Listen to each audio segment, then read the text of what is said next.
Hey, listen, man, I wanted to kind of let you guys in on the conversation that I had with some good brothers today, D Brown and D Walk.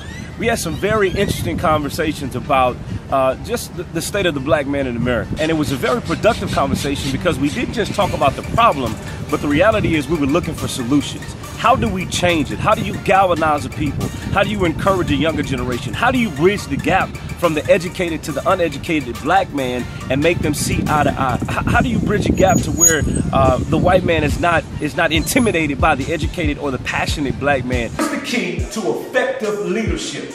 You cannot lead what you don't understand.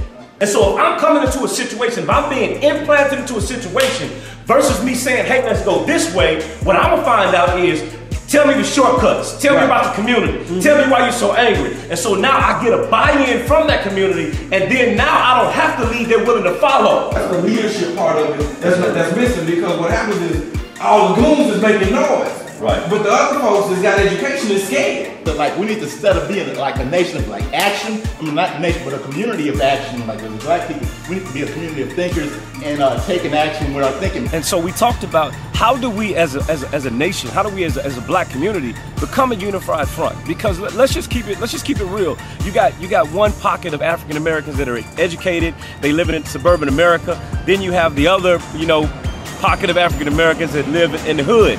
And oftentimes, even they don't see eye to eye, because oftentimes people that get educated, even them, they lose touch with the community. And so the reality is we have to figure out a way. We have to figure out a solution for us to come together as a people and to empower ourselves to educate, to galvanize us to seek social justice, to galvanize us to not be satisfied with status quo, with that which America says that a black man is. Sometimes our discussions can get heated, and it's not because we're angry, it's because we're passionate, because this is not just affecting us, but it affects our children and our children's children. And so we're thinking about having a meeting, putting something together to where it's not just me, D Walk and D Brown, but it's you, it's the community. What are you feeling? What are your frustrations? What are some of the solutions? Because we know the problem. We understand police brutality. We understand that our communities are disenfranchised. We understand that the education systems are not as good. We understand that job opportunities are not as abundant as we would like.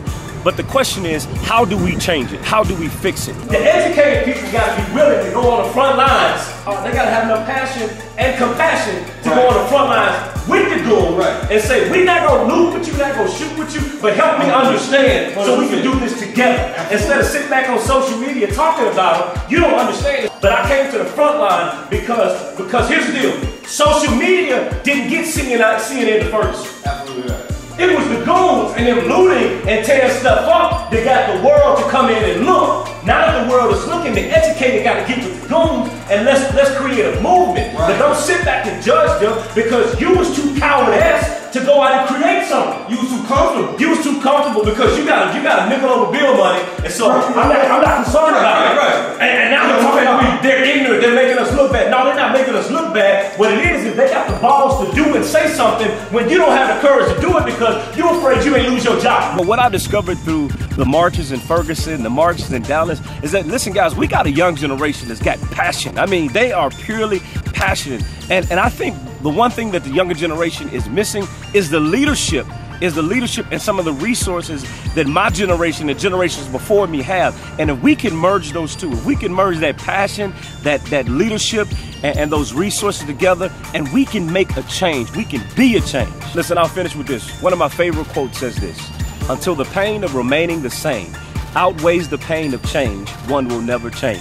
And so listen, here it is guys. The question is, do you want change or do you just want to complain? Which one do you want? Here is the problem. Here's the problem, D Brown. When you watch CNN, all you know is what they feed you. Propaganda. It's propaganda. That's why I lost all respect for mainstream media, because they go tell you what they want you to hear, but they're not giving you the facts.